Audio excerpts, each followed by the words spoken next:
Hola, ¿qué tal? ¿Cómo estás? Dios te bendiga en esta preciosa hora.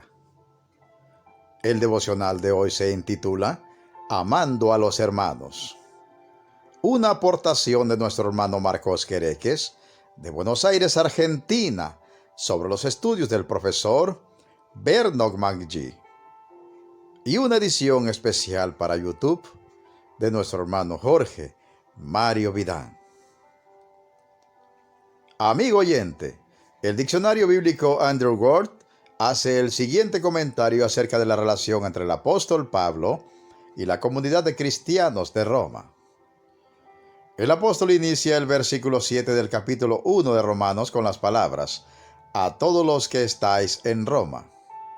Pablo nunca había visitado Roma y él no fundó aquella iglesia.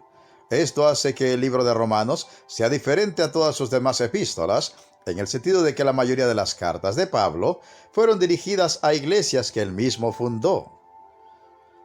Romanos es la excepción a esta regla.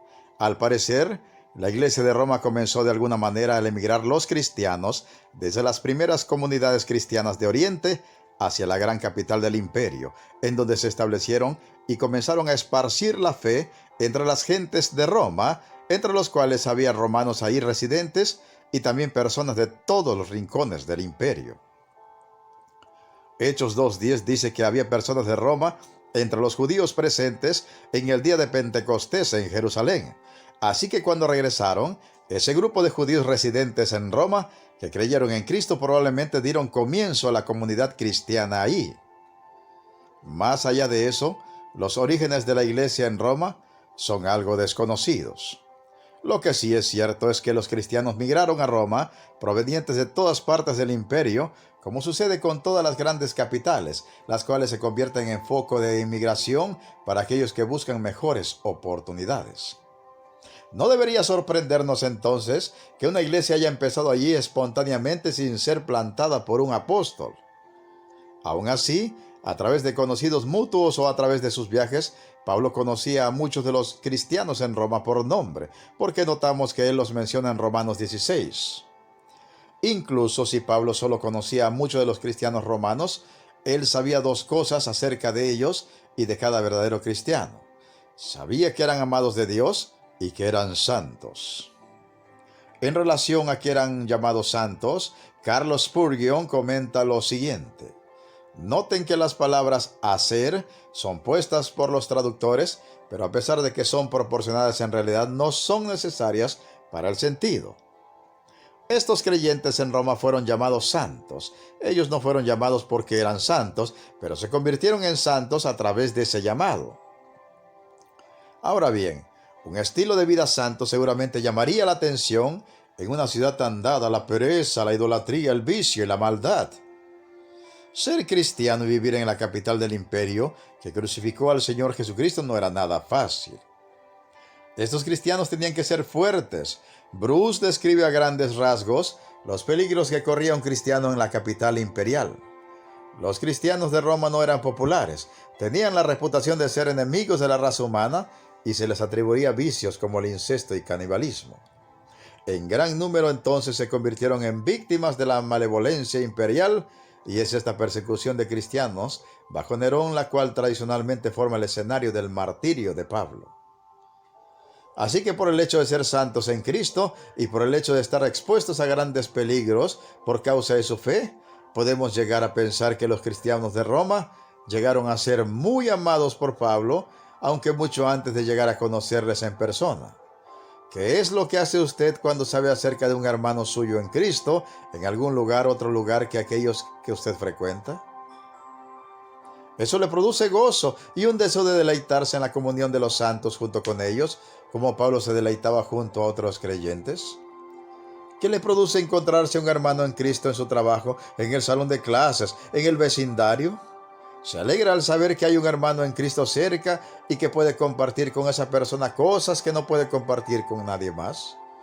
¿No debería ser esto acaso motivo de deleite para cada uno de nosotros, como hermanos y hermanas en Cristo nuestro Salvador? Por otra parte, podríamos pensar que Pablo no tenía tiempo para el afecto y las relaciones personales profundas. Era un hombre muy ocupado, tenía muchas presiones sobre sí, incluyendo una enorme tarea que llevar adelante. Eso podría haber hecho de él alguien muy ensimismado y huraño, pero nada está más lejos de la realidad.